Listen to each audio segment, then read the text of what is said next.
حسبي ربي جل الله ما في قلبي غير الله نور محمد صلى الله لا إله إلا الله. بسم اللہ الرحمن الرحیم۔ اللہ رب العزت کے فضل اور کرم سے مرکز الطاہر دارالعلوم امینیہ رضویہ مرکزی جامع مسجد سبحان اللہ میں درس نظامی کی کلاس کے دوران ترجمۃ القرآن کی کلاس میں آج ہمارا سبق ہے سورہ بقرہ کی آیت نمبر 82 سے شروع ہوتا۔ اللہ رب العزت ارشاد فرماتا ہے وَإِذْ أَخَذْنَا مِيثَاقَ بَنِي إِسْرَائِيلَ، اور جب ہم نے بنی اسرائیل سے اولاد یعقوب سے پختہ وعدہ لیا، لا تعبدون الا اللہ، کہ تم عبادت نہیں کرو گے مگر اللہ تعالیٰ کی، وبالوالدین احسانا، اور والدین کے ساتھ اچھا سلوک کرو گے۔ اللہ رب العزت نے اس مقام پر بھی اور دیگر مقامات پر بھی والدین کے ساتھ اچھا سلوک کرنے کو اپنی عبادت کے حکم کے ساتھ ملا کر ذکر کیا ہے، جس سے یہ اندازہ ہوتا ہے کہ والدین کی خدمت کرنا کس حد تک ضروری ہے، لازم ہے۔ والدین کا حق مخلوق میں سب سے مقدم ہے۔ والدین کی خدمت کے لیے نفل نماز کو، نفلی عبادات کو ترک کر دیا جائے گا۔ نفلی عبادات پر والدین کی خدمت کو ترجیح حاصل ہے، حتیٰ کہ بندہ نماز نفل پڑھ رہا ہو اور والدین میں سے کوئی ایک آواز دے تو وہ نماز نفل توڑ کر اپنے والدین کے پاس حاضر ہو جائے، اور واجبات اور فرائض پر والدین کو ترجیح حاصل نہیں ہے۔ اللہ تعالیٰ اور اللہ کے رسول صلی اللہ تعالیٰ علیہ وآلہ وسلم کے حقوق جو ہیں وہ والدین کے حقوق پر غالب ہیں۔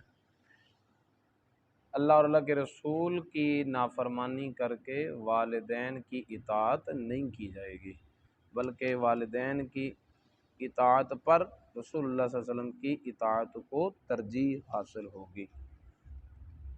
اس کی صحابہ کرام کے زندگیوں میں بے شمار مثالیں ہیں، اور تفصیل کا یہ مقام نہیں۔ وذی القربہ، اور قریبی رشتہ داروں کے ساتھ بھی اچھا سلوک کرو۔ زندگی میں والدین کے ساتھ احسان کے کئی پہلو ہیں۔ ایک، ان کی بات ماننا، ان کی ضرورتوں کا خیال رکھنا، ان کو ٹائم دینا، ان کی لا یعنی بے مقصد باتیں بھی پوری توجہ اور دلچسپی کے ساتھ سننا، یہ بھی والدین کے ساتھ احسان ہے اور ان کے حقوق میں شامل ہے۔ اسی طرح اگر والدین غلط راستے پر ہیں تو ادب کو مد نظر رکھتے ہوئے ان کی اصلاح کرنا، یہ بھی والدین کے ساتھ احسان ہے۔ ان کو ان کے حال پر چھوڑ دینا، یہ والدین کے ساتھ احسان نہیں ہے۔ پھر والدین کی زندگی میں ان کے ساتھ یہ سارے معاملات سر انجام دینا، اور ان کے وصال فرمانے کے بعد ان کی قبر کی زیارت کرنا، ان کے دوستوں کے ساتھ اچھا سلوک کرنا، اور ان کے لیے ایصال ثواب کے کوئی نہ کوئی ذرائع بناتے رہنا، یہ والدین کے ساتھ احسان ہے۔ یعنی یہ احسان کا حکم جو ہے یہ ان کی حیات میں بھی ہے اور ان کے وصال کے بعد بھی ہے۔ وذی القربہ، اور قریبی رشتہ داروں کے ساتھ اور یتیموں اور مسکینوں کے ساتھ اچھا سلوک کرو۔ وقولوا للناس حسنا، اور لوگوں کے لیے اچھی باتیں کرو، لوگوں کے لیے اچھی باتیں کرو۔ اس کا ایک معنی یہ بھی ہے کہ حسن اخلاق کے ساتھ پیش آؤ، اور یہ بھی اس کا معنی ہے کہ انہیں تبلیغ کرو اور نیکی کی دعوت دو۔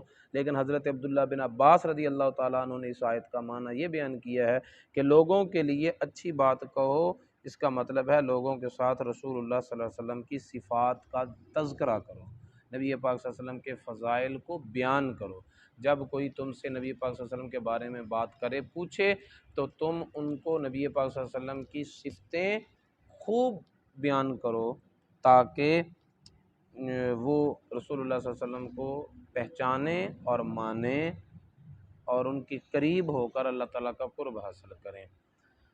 حضرت علامہ عبدالحق محدث دہلوی رحمۃ اللہ علیہ نے کتاب لکھی ہے جذب القلوب الی دیار المحبوب، اس میں باب فضائل درود پاک کا بھی رکھا ہے، اور اس باب میں انہوں نے اس آیت کو ذکر کر کے کہا ہے کہ للناس میں جو الناس سے مراد ہے وہ نبی پاک صلی اللہ علیہ وسلم کی ذات ہے، اور حسنہ سے مراد ہے درود پاک۔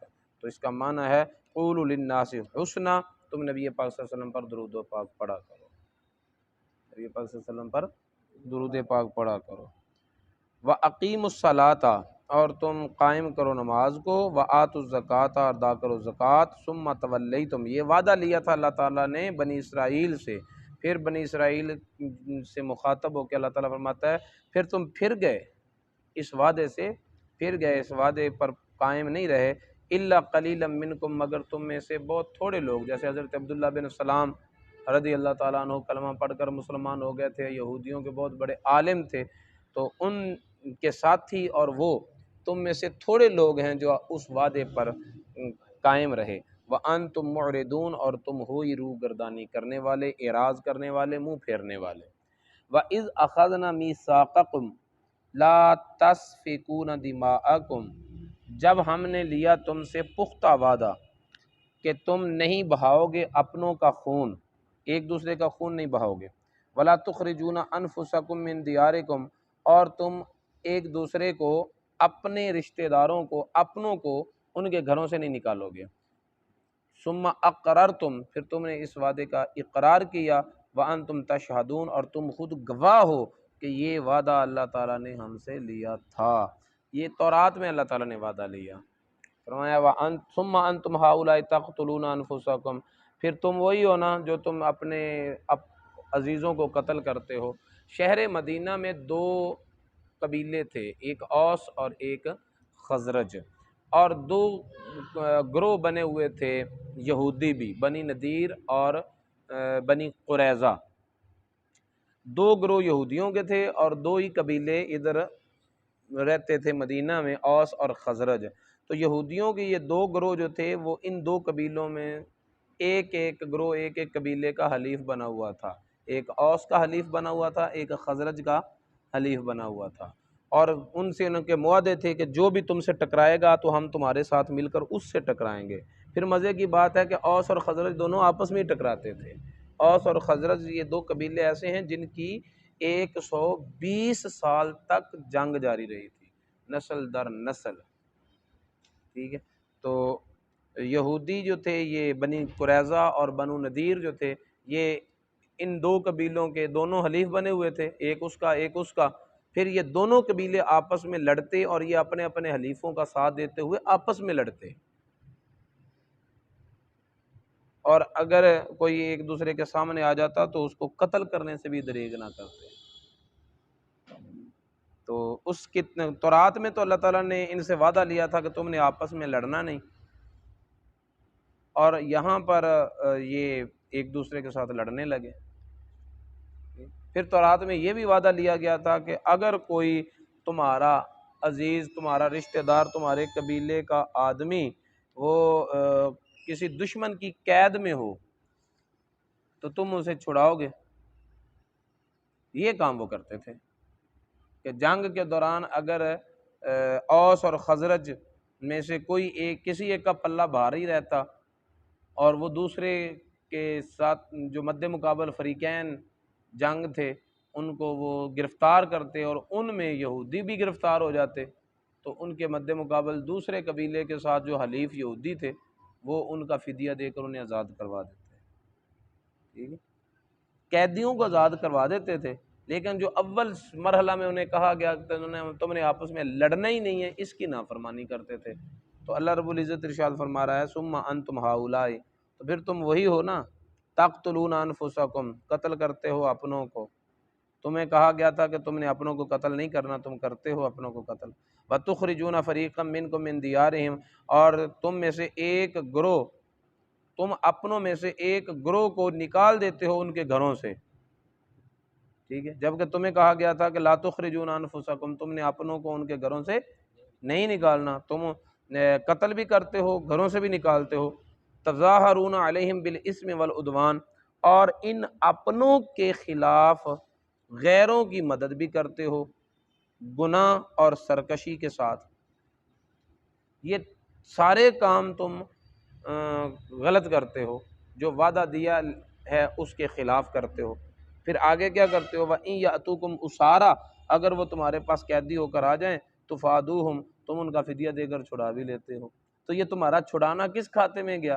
جب کہ تم وَهُوَ مُحَرَّمٌ عَلَيْكُمْ إِخْرَاجُهُمْ، جب کہ تم پر حرام تھا ان کو ان کے گھروں سے نکالنا، ٹھیک ہے، اول مرحلہ میں ان کو گھروں سے نکالنا ہی حرام تھا، ان سے لڑنا ہی حرام تھا، ان کے خلاف غیروں کی مدد کرنا ہی حرام تھا۔ یہ سارے کام تم نے غلط کیے، اینڈ پہ ایک کام اچھا کر لیا، تو وہ اچھا کام کس خاطر میں رہا؟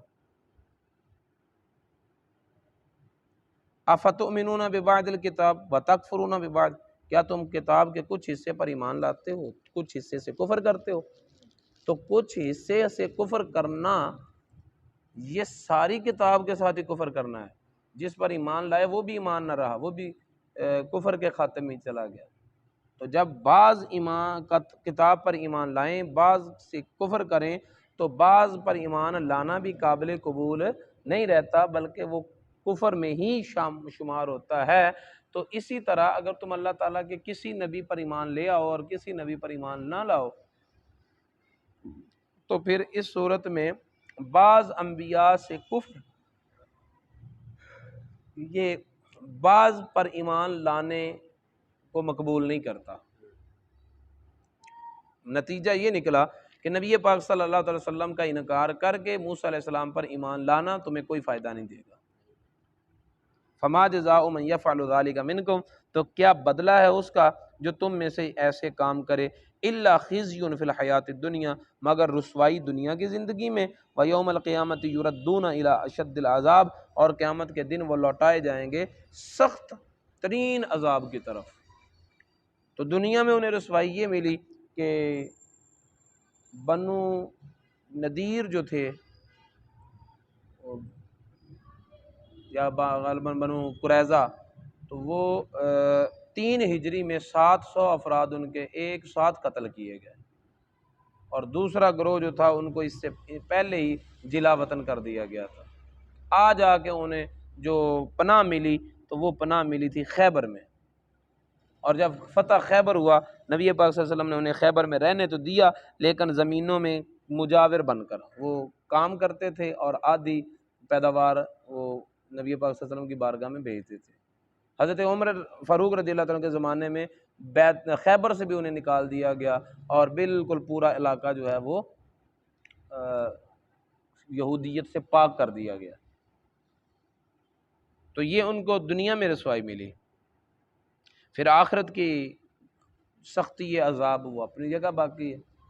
اس سے پتہ یہ چلا کہ لوگوں کو خوش کرنے کے لیے اگر بندہ اللہ تعالیٰ کے احکامات کو پامال کرتا ہے تو دنیا میں بھی رسوائی پاتا ہے، آخرت میں بھی عذاب پاتا ہے۔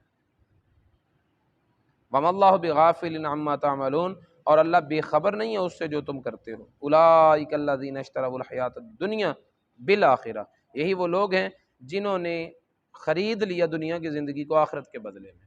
خرید لیا، یہ ترجیح دی، دنیا کی زندگی کو ترجیح دی آخرت کے بدلے میں، آخرت کی زندگی کو ترجیح نہیں دی، دنیا کی زندگی کو ترجیح دی۔ فَلَا يُخَفَّفُ عَنْهُمُ الْعَذَابُ، تو ان سے عذاب نرم بھی نہیں کیا جائے گا، خفیف بھی نہیں کیا جائے گا، ہلکا بھی نہیں کیا جائے گا۔ معاف کرنا تو بعد کی بات ہے نا، عذاب میں کمی بھی نہیں آئے گی۔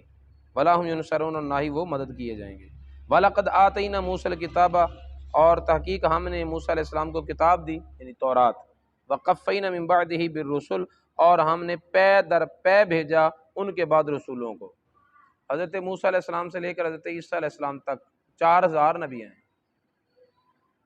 اور ان سب نبیوں کی ایک ہی ڈیوٹی تھی، تورات کی خدمت کرنا، شریعت محمدیہ کا پرچار کرنا، نہ شریعت موسویہ کا پرچار کرنا، تورات کے احکامات کے مطابق وہ تبلیغ کرتے رہے 4000 نبی۔ پھر اس کے بعد حضرت عیسیٰ علیہ السلام آئے اور انہیں کتاب دی گئی۔ حضرت عیسیٰ علیہ السلام کے بعد فترت کا زمانہ شروع ہو گیا۔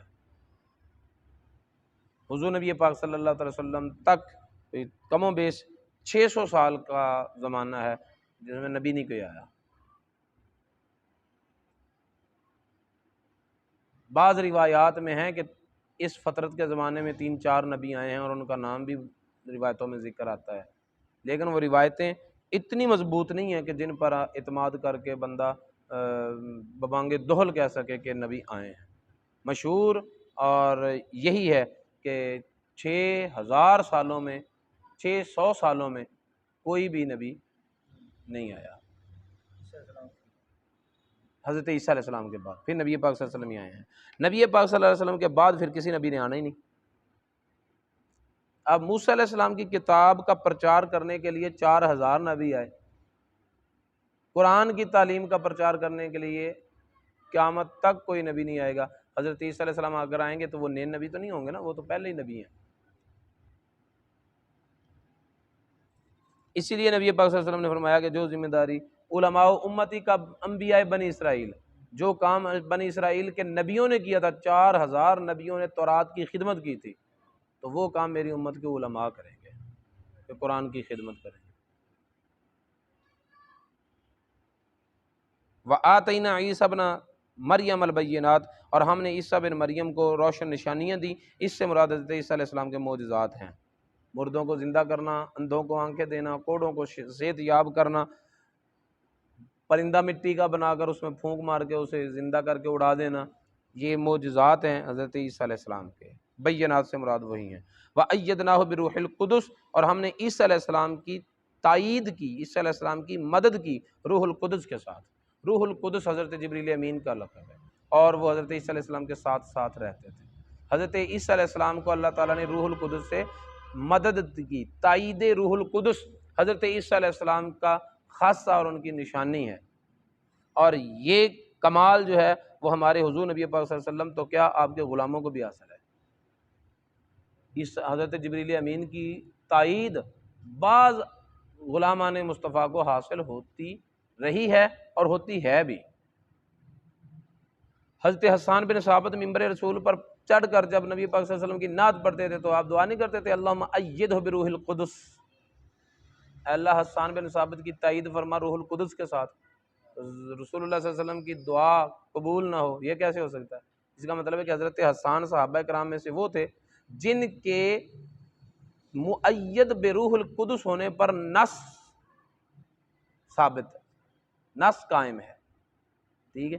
تو اس نص کے قائم ہونے سے ایک دروازہ کھل گیا کہ نبی پاک صلی اللہ علیہ وسلم کی امت میں کچھ لوگ ایسے ہوتے ہیں جن کو حضرت جبریل امین کی تائید حاصل ہوتی ہے۔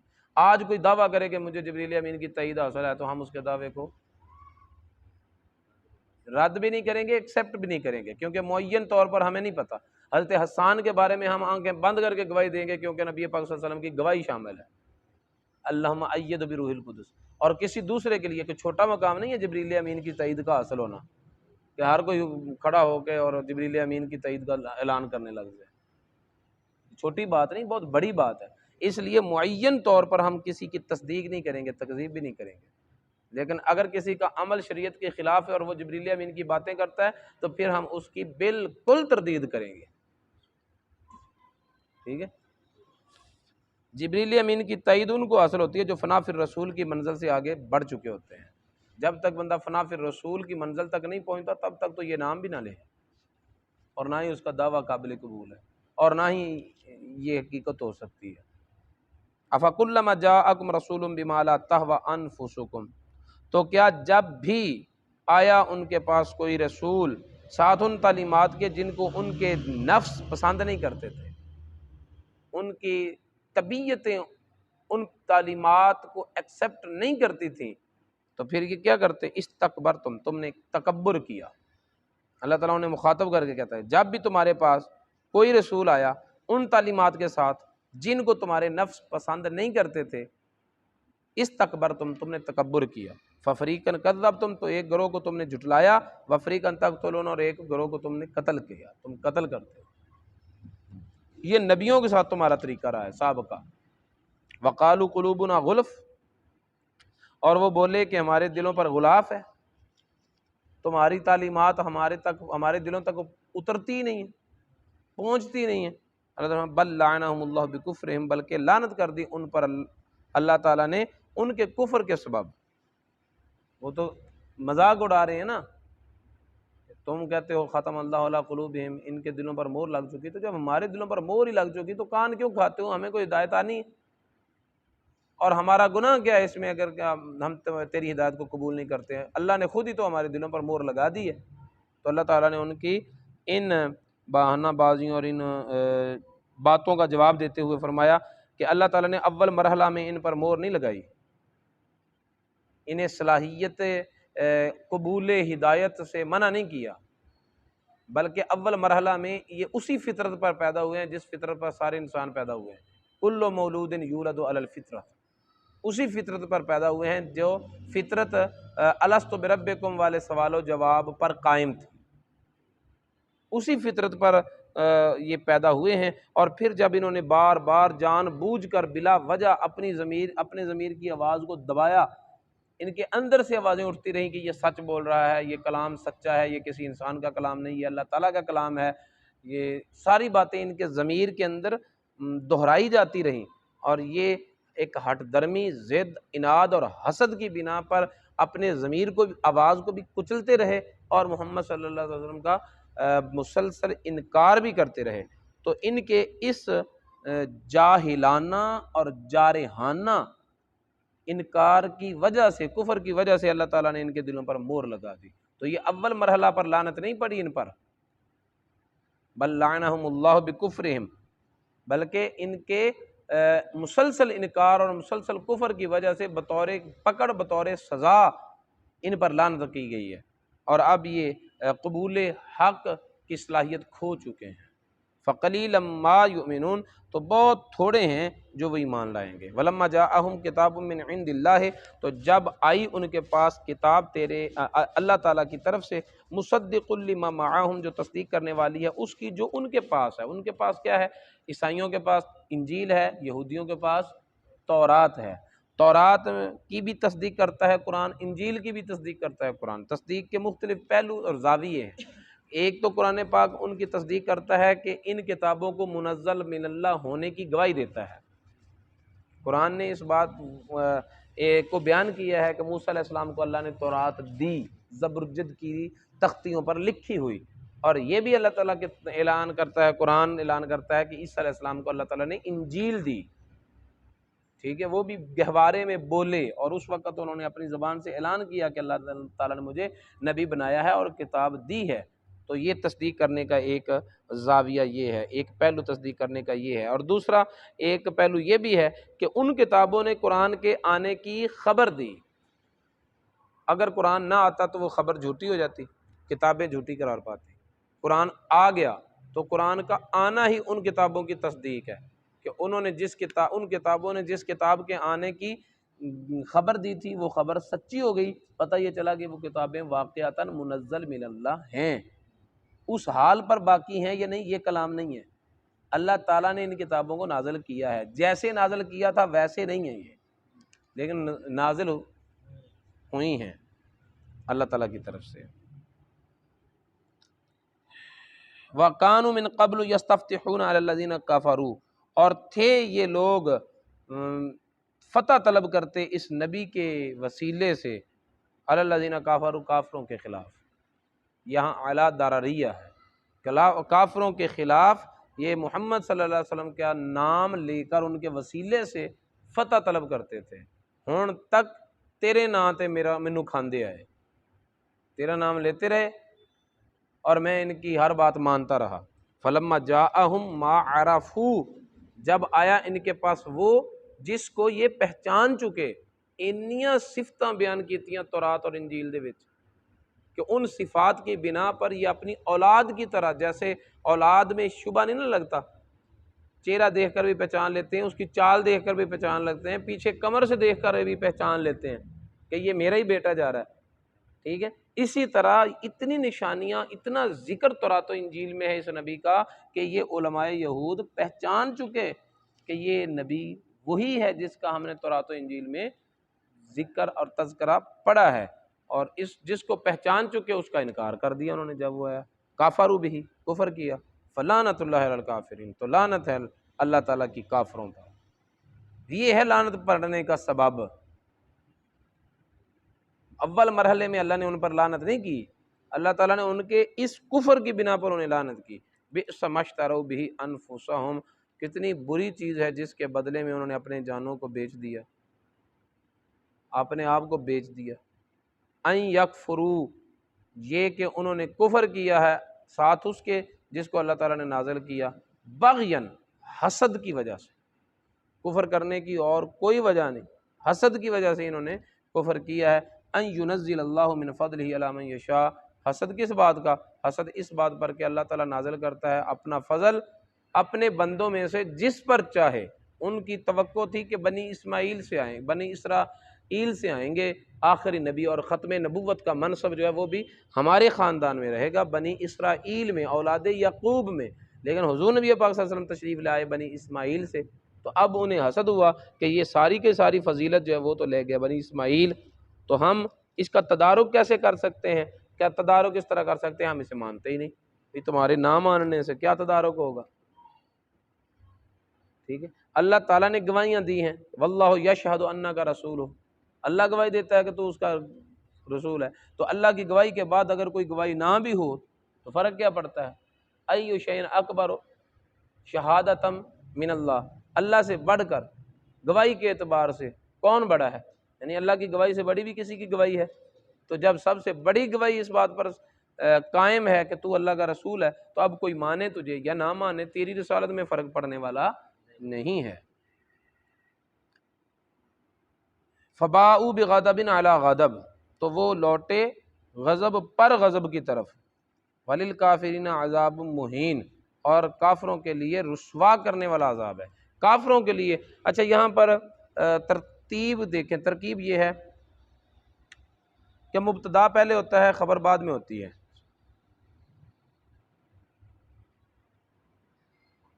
اور جار مجرور جو ہوتا ہے نا وہ ظرف لغو ہوتا ہے، یہ اپنے متعلق کے بعد ہوتا ہے۔ یہاں ترکیب اس طرح ہے کہ للکافرین جو ہے جار مجرور مل کر ظرف مستقر ہے، اور متعلق اس کا محذوف ہے ثابتن، ثابتن اپنے متعلق للکافرین سے مل کر خبر مقدم ہے۔ عذاب مہین یہ موصوف صفت مل کر مبتدا مؤخر ہے، مبتدا کی جگہ یہ ہے کہ وہ پہلے ہوتا ہے، خبر بعد میں ہوتی ہے، اور یہاں پر ترکیب میں خبر پہلے ہے، مبتدا بعد میں ہے۔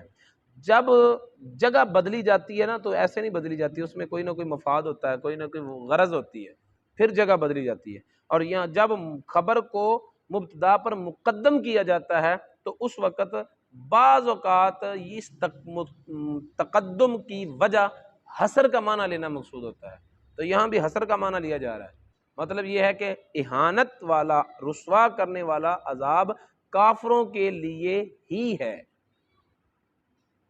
مطلب یہ ہے کہ مومنوں کو اگر عذاب ملا بھی تو وہ رسوا کرنے والا نہیں ہوگا، وہ عذاب مہین نہیں ہوگا، اہانت والا عذاب نہیں ہوگا، کیونکہ اللہ تعالیٰ فرماتا ہے للہ العزت ولرسولہ وللمؤمنین، مومنوں کے لیے عزت ہے، اللہ کے لیے عزت ہے، اللہ کے رسول کے لیے عزت ہے، اور مومنوں کے لیے عزت ہے، تو جن کو اللہ تعالیٰ عزت دے چکا ہے اب ان کو رسوا نہیں کرے گا، اس لیے یہاں حصر کیا، اور حصر کا یہ فائدہ ہے کہ رسوا کرنے والا عذاب کافروں کو ہی ہوگا، اور جو مومن ہوں گے اللہ تعالیٰ انہیں معاف کر دے گا، اور اگر عذاب کے مستحق ہوئے، انہوں نے عذاب ہوا بھی، تو وہ عذاب اہانت والا نہیں ہوگا۔ وَإِذَا قِيلَ لَهُمْ آمِنُوا بِمَا أَنزَلَ اللَّهُ، جب انہیں کہا جائے کہ ایمان لاؤ ساتھ اس کے جس کو اللہ نے نازل کیا، قالوا تو کہتے ہیں نؤمن بما انزل علینا، ہم ایمان لاتے ہیں اس پر جو نازل کیا گیا ہم پر، وَيَكْفُرُونَ بِمَا وَرَاءَهُ، اور اس کے علاوہ سب کا انکار کر دیتے ہیں، وَهُوَ الْحَقُّ مُصَدِّقًا لِمَا مَعَهُمْ، حالانکہ وہ حق ہے اور تصدیق کرنے والا ہے اس کی جو ان کے پاس ہے، ٹھیک ہے، ان کے نبیوں کی، ان کی کتابوں کی، تصدیق کرتا ہے، اور جو ان کی تصدیق کرتا ہے اس کا یہ انکار کر رہے ہیں اور اپنے مصدق سے کفر کر رہے ہیں۔ قل، اللہ تعالیٰ نے فرمایا اچھا پھر اے پیارے محبوب انہیں کہہ، فَلِمَ تَقْتُلُونَ انبیاء اللہ، تم تو کہتے ہو نا کہ نؤمن بما انزل علینا، ہم ایمان لاتے ہیں اس پر جو ہماری طرف نازل کیا گیا، تو پھر تم نے نبیوں کو قتل کیوں کیا؟ تم ایمان جو لائے تھے ان جو تمہاری طرف اترا، تمہاری طرف حضرت موسیٰ علیہ السلام پر اترنے والی تورات کی تبلیغ کرنے کے لیے نبی آئے تھے نا، جن کو تم نے تکذیب کی، فریقاً کذبوا ففریقاً تقتلون، ایک گروہ کو تم نے قتل کیا، ایک گروہ کو تم نے جھٹلایا، تو وہ اس کتاب کی ہی تبلیغ کے لیے آئے تھے نا، کیوں قتل کیا انہیں؟ تم اپنے اس دعوے میں بھی جھوٹے ہو کہ ہم ایمان لائے اس پر جو ہم پر نازل کیا گیا، تم نے اس پر کو بھی نہیں مانا، اس کو بھی نہیں مانا، اس پر بھی تم ایمان نہیں لائے ہو۔ فَلِمَ تَقْتُلُونَ انبیاء اللہ من قبل، تم نے اس سے پہلے نبیوں کو کیوں قتل کیا؟ ان کنتم مؤمنین، اگر تم مومن ہو۔ وَلَقَدْ جَاءَكُم مُوسَىٰ بِالْبَيِّنَاتِ، تحقیق آئے تمہارے پاس موسیٰ علیہ السلام روشن نشانیاں لے کر آئے۔ ثُمَّ اتَّخَذْتُمُ الْعِجْلَ مِن بَعْدِهِ، پھر تم نے بچڑے کو معبود بنا لیا ان کے بعد، وَأَنْتُمْ ظَالِمُونَ، اور تم ظلم کرنے والے تھے، زیادتی کرنے والے تھے۔ کس منہ سے کہتے ہو نؤمن بما انزل علینا؟ کس کو کہہ رہے ہو جو تمہاری ساری تاریخ کو جانتا ہے؟ اس رب کو کہہ رہے ہو اور اللہ تعالیٰ کے رسول کو کہہ رہے ہو کہ ہم اس پر ایمان لائے جو ہماری طرف نازل ہوا ہے۔ کب ایمان لائے تم؟ اللہ تعالیٰ فرماتا ہے سنو پھر، وَإِذْ أَخَذْنَا مِيثَاقَكُمْ وَرَفَعْنَا فَوْقَكُمُ الطُّورَ، جب ہم نے تم سے پختہ وعدہ لیا، اور وعدہ بھی کیسے لیا کہ طور پہاڑ اٹھا کر تمہارے اوپر بلند کر دیا، ٹھیک ہے، اور کہا خُذُوا مَا آتَيْنَاكُمْ بِقُوَّةٍ وَاسْمَعُوا، جو ہم نے تمہیں دی ہے نا کتاب اس کو مضبوطی سے پکڑو اور غور سے سنو، ورنہ پہاڑ آیا تم پر، ٹھیک ہے۔ پھر انہوں نے تم نے کہا سمعنا، ہم نے سن لیا، اور اس وقت بھی تمہاری حالت کیا تھی کہ دل کہہ رہے تھے وَعَصَيْنَا، مننا کوئی نہیں۔ کس منہ سے تم کہتے ہو کہ نؤمن بما انزل علینا؟ وَأُشْرِبُوا فِي قُلُوبِهِمُ الْعِجْلَ، اللہ تعالیٰ نے ان کی طرف سے روح کلام ہی پھیر لیا۔ پہلے مخاطب تھے نا وہ، اب ان کو غیب میں رکھ کر بات کرنی شروع کر دی۔ فرمایا ان کے دلوں میں بچڑے کی محبت رچ بس چکی ہے بکفرہم، ان کے کفر کی وجہ سے۔ قل، محبوب تو کہہ انہیں، بئس ما یأمرکم بہ ایمانکم، بڑی بری چیز ہے، بڑا برا انجام ہے، بہت برا وہ فیصلہ ہے جس کا تمہیں تمہارا ایمان حکم دیتا ہے۔ اگر اس طرح کا ایمان ہے، یہ دعویٰ کرتے ہو کہ ہم ایمان رکھتے ہیں اس پر جو ہماری طرف نازل کیا گیا، ان کنتم مومنین، اگر تم مومن ہو تو تمہارا ایمان تمہیں غلط راستے کی طرف لے کے جا رہا ہے۔ اب یہودیوں کی ایک بہت بڑا دعویٰ تھا، اور ان کا دعویٰ یہ تھا کہ جنت صرف یہودیوں کی ہے۔ ان کے اس دعوے کی بھی دھجیاں بکھیر دیں۔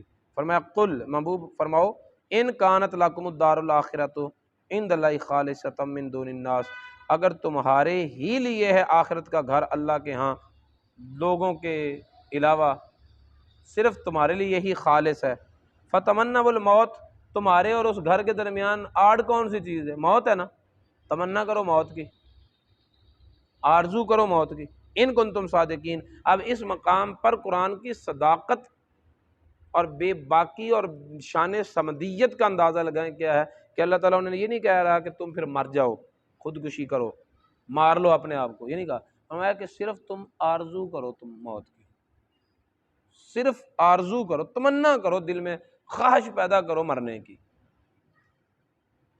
پھر آگے کیا فرمایا؟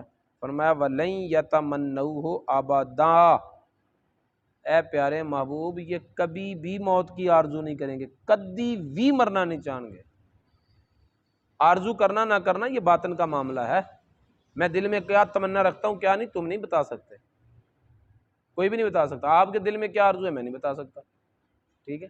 تو اللہ تعالیٰ انہیں کہہ رہا ہے کہ اگر تم سچے ہو تو پھر موت کی آرزو کرو، اور اپنے محبوب کو کہہ رہا ہے اور ان کے ذریعے سے ان کو چیلنج کر رہا ہے، ان کی غیرت کو جھنجھوڑ رہا ہے اللہ تعالیٰ، لن یتمنوہ ابدا، یہ موت کی تمنا کبھی بھی نہیں کریں گے۔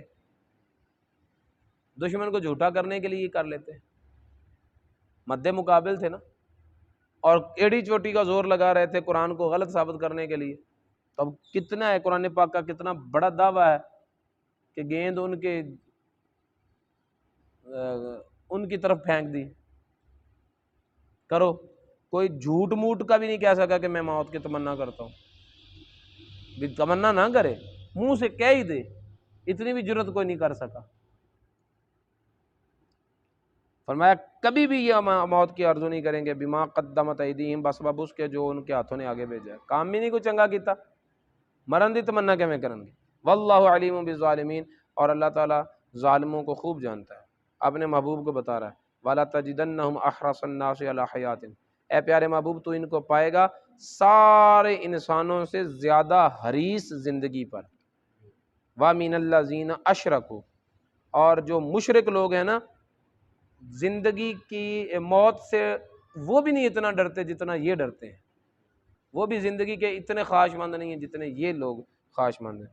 یود احدہم لو یعمر الف سنۃ، ان میں سے ایک ایک بندے کی آرزو پتہ کیا ہے؟ کہ وہ ہزار سال جیے.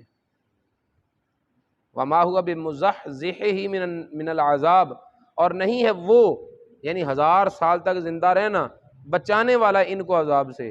ان یعمر، کہ وہ زندہ رہیں، یعنی ان کا اتنی دیر تک زندہ رہنا ان کو عذاب سے بچانے والا نہیں ہے. واللہ بصیر بما یعملون، اور اللہ تعالیٰ دیکھنے والا ہے جو یہ کرتے ہیں. وما علینا الا البلاغ. حسبي ربي جل الله